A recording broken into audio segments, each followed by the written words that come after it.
ভূতনির বন্যা দুর্গতদের সাথে আজ পঞ্চম দিন। বাংলার মুখ্যমন্ত্রী মাননীয় মমতা বন্দ্যোপাধ্যায় বন্যা দুর্গত মানুষদের জন্য সমস্ত ধরনের পরিষেবা দিয়ে যাচ্ছেন ওনার প্রশাসনের মাধ্যমে। আজ ত্রাণ বিলি করা হলো উত্তর চণ্ডীপুর চম্পানগরে। প্রায় 5 ঘন্টা নৌকায় করে সেই গ্রামে 100 পরিবারের হাতে ত্রাণ তুলে দেওয়া হলো।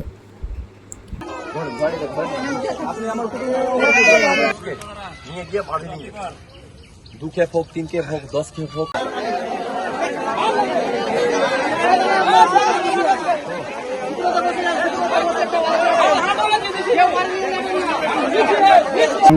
আজকে আমাদের মানিকচক ভূতনিতে উত্তর চণ্ডীপুর অঞ্চলে চম্পানগর যে গ্রামটি রয়েছে সেখানে প্রায় 100টা বাড়িতে বন্যার জল এসছে।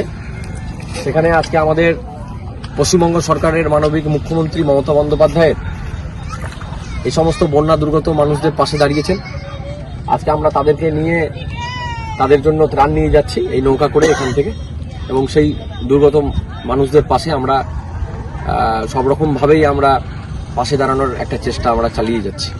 আমি ধন্যবাদ জানাবো আমাদের পশ্চিমবঙ্গ সরকারের মানবিক মুখ্যমন্ত্রী মমতা বন্দ্যোপাধ্যায়কে, যে আমরা যবে থেকে উনি আমাদের রাজ্যের মুখ্যমন্ত্রী হয়েছেন বিভিন্ন রকম প্রাকৃতিক দুর্যোগে আমরা তাকে পাশে পেয়েছি। ঠিক তেমনভাবে আজকে আমাদের জেলায়, মালদা জেলায় মানিকচকে ভূতনি অঞ্চলে বন্যা দুর্গতের পাশে সব রকমভাবে আজকে ওনাকে আমরা পাশে পেয়েছি। ওনাকে আমরা ধন্যবাদ জানাই।